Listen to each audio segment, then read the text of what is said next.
नमस्कार. आज पौष शुक्ल प्रतिपदा शके 1936 सादर करीत आहोत ठाणे वार्ता. ठळक घडामोडी. प्रसिद्ध समीक्षक इसाक मुजावर यांचा पी सावळाराम तर सुलभा देशपांडे यांचा गंगा जमुना पुरस्कारांनी गौरव. जन्म नोंदणीमध्ये नावाची नोंद करण्याचं महापालिकेचं आवाहन आणि उत्कृष्ट न्यायाधीश कसं व्हावं याचं मार्गदर्शन देशातील विधी महाविद्यालयांनी करावं. मुंबई उच्च न्यायालयाचे न्यायमूर्ती अभय ओक. या आणि इतर घडामोडी विस्तृतपणे पण काही क्षणातच. ठाणे वार्ता पहा श्रीस्थानक वाहिनीवर. आता सकाळी 9:15 पासून रात्री 9:15 पर्यंत ठाणे वार्ता, ठाण्यातील पहिलं दृकश्राव्य माध्यम. श्रीस्थानक वाहिनी ठाण्याची स्वतःची वाहिनी. ठाण्यातील घडामोडी, कार्यक्रम, वादविवाद, अगदी गाणी, नाटकं याचा आनंद घर बसल्या. पहा श्रीस्थानक वाहिनी, आपल्या ठाण्याचं हक्काचं व्यासपीठ. श्रीस्थानक वाहिनी.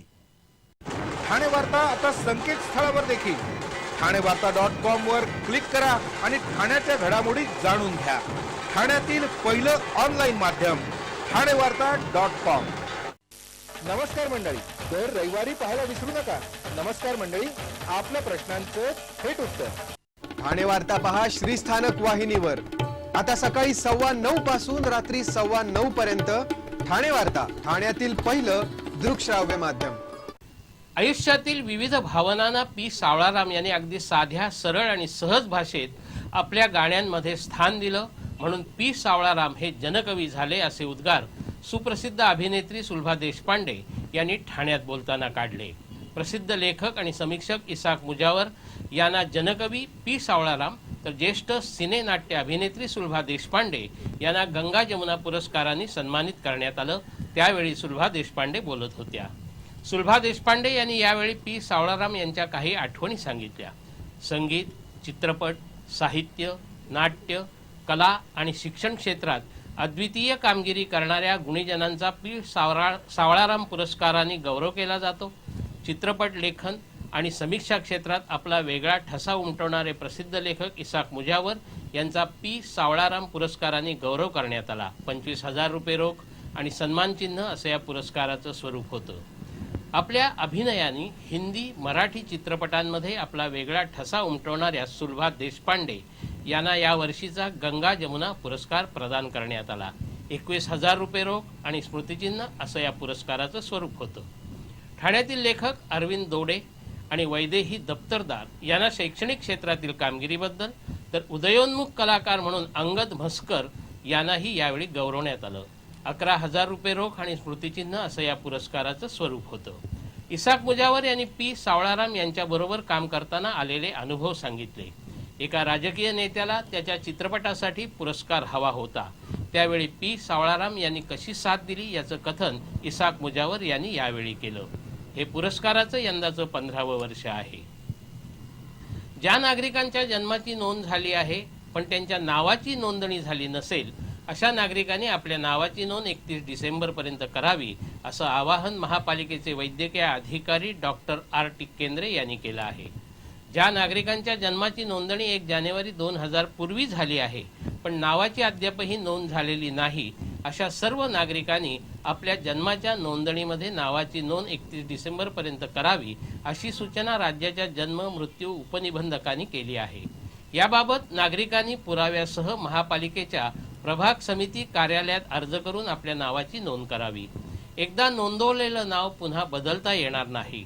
त्याचप्रमाणे 31 डिसेंबर नंतर कोणत्याही नागरिकाचं नाव जन्म नोंदणीमध्ये समाविष्ट केलं जाणार नाही असं महापालिकेने म्हटलं आहे. ठाण्याच्या जिल्हाधिकारी अश्विनी जोशी यांनी मुंबऱ्यातील रेती माफियांवर कारवाईचा बडगा उचलला आहे. खाडीची आणि खाडीतील खारफुटीची वाट लावून पर्यावरणाचं नुकसान करणाऱ्या रेती माफियांना जिल्हाधिकाऱ्यांनी मोठा दणका दिला. मुंबऱ्याच्या खाडीत बेकायदेशीरपणे रेती उपसा करणाऱ्यांवर छापा टाकून रेती, suction pump, Poclain machine, truck, barge असा 4 कोटीचा ऐवज जप्त करण्यात आला आहे. मुंब्रा परिसरात होणाऱ्या बेकायदा रेती उपसामुळे रेल्वे मार्ग तसंच विजेच्या खांबांनाही धोका निर्माण झाला आहे. यापूर्वी या परिसरात झालेल्या कारवाया नाटक ठरल्या आहेत. जिल्हाधिकाऱ्यांनी स्वतः कारवाई करून या प्रकरणी 5 जणांविरुद्ध गुन्हा दाखल केला आहे. ठाणे वार्ता पहा श्रीस्थानक वाहिनीवर.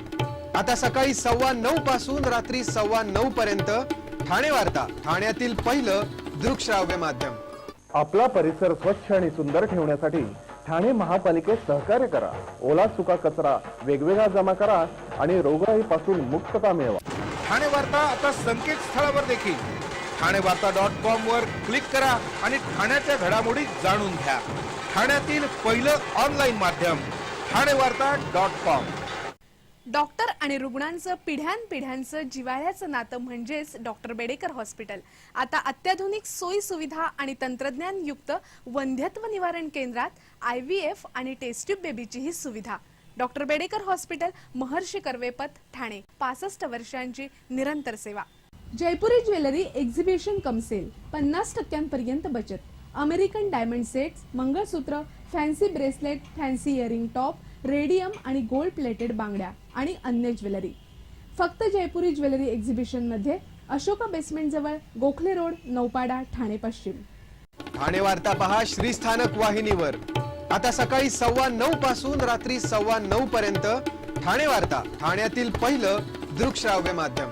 ठाणे महापालिकेच्या 4 प्रभागांसाठी जानेवारीत पोटनिवडणूक होणार असून अंतिम मतदार यादीमध्ये मुंबऱ्यात मतदारांच्या संख्येत 1205 नी वाढ झाली आहे. प्रभाग क्रमांक 13, 34, 61 आणि 63 मध्ये पोटनिवडणूक होणार आहे. प्रभाग क्रमांक 13 अ मध्ये कांचन चिंदरकर, प्रभाग क्रमांक 34 अ मध्ये जयश्री फाटक आणि ब मध्ये रवींद्र फाटक यांनी राजीनामा दिल्यामुळे, तर प्रभाग क्रमांक 61 अ मध्ये नगरसेवक अब्दुल रऊफ खान आणि 63 अ च्या नगरसेविका रजिया शेख यांचं नगरसेवक पद रद्द झाल्यामुळे या पोटनिवडणुका होत आहेत. प्रभाग क्रमांक 13, 34 आणि 63 मध्ये मतदार घटल्याचं दिसून येत आहे, तर मुंबऱ्यातील प्रभाग क्रमांक 61 मध्ये मात्र मतदारांचं प्रमाण वाढलं आहे. उत्कृष्ट विधिज्ञ होण्याबरोबरच उत्कृष्ट न्यायाधीश कसं व्हावं याचं मार्गदर्शन देशातील विधी महाविद्यालयांनी करावं, अशी अपेक्षा मुंबई उच्च न्यायालयाचे न्यायमूर्ती अभय ओक यांनी ठाण्यात बोलताना व्यक्त केली. ठाण्यातील ज्येष्ठ विधिज्ञ प्रभाकर हेगडे स्मृती व्याख्यानाचं उद्घाटन अभय ओक यांच्या हस्ते झालं. त्यावेळी बोलताना त्यांनी ही अपेक्षा व्यक्त केली. सध्या न्यायालयाला न्यायाधीशांची गरज असून समाजातून हे न्यायाधीश यावेत, म्हणून विधी महाविद्यालयांनी पुढाकार घ्यावा असं त्यांनी सांगितलं. न्यायाधीशांची नियुक्त, पायाभूत सुविधा आणि प्राधान्यक्रम यावर न्यायालयांची विश्वासार्हता अवलंबून आहे. सध्या खालच्या न्यायालयांमध्ये पुरवल्या जात असलेल्या सोयी सुविधा वाढवण्याची गरज त्यांनी यावेळी व्यक्त केली. अनेक न्यायालयांचा अनुभव सांगताना काही न्यायालयात तर धोकादायक इमारतीत जीवाची बाजी लावून काम करत असल्याचंही त्यांनी सांगितलं. समाजातील प्रत्येक थरातील व्यक्तीला न्याय मिळाला पाहिजे अशी अपेक्षाही अभय ओक यांनी यावेळी व्यक्त केली. यावेळी ज्येष्ठ विधिज्ञ श्रीनिवास उर्फ अण्णा ओक यांचा जीवन गौरव पुरस्कार देऊन गौरव करण्यात आला. त्याचप्रमाणे CV बाबरदेसाई, बाबा चिटणीस आणि PV पाटील या विधिज्ञांचा यावेळी त्यांच्या कार्यक्षेत्रातील कार्याबद्दल मानपत्र देऊन गौरव करण्यात आला. या व्याख्यानास विधी क्षेत्रातील अनेक नामवंत उपस्थित होते.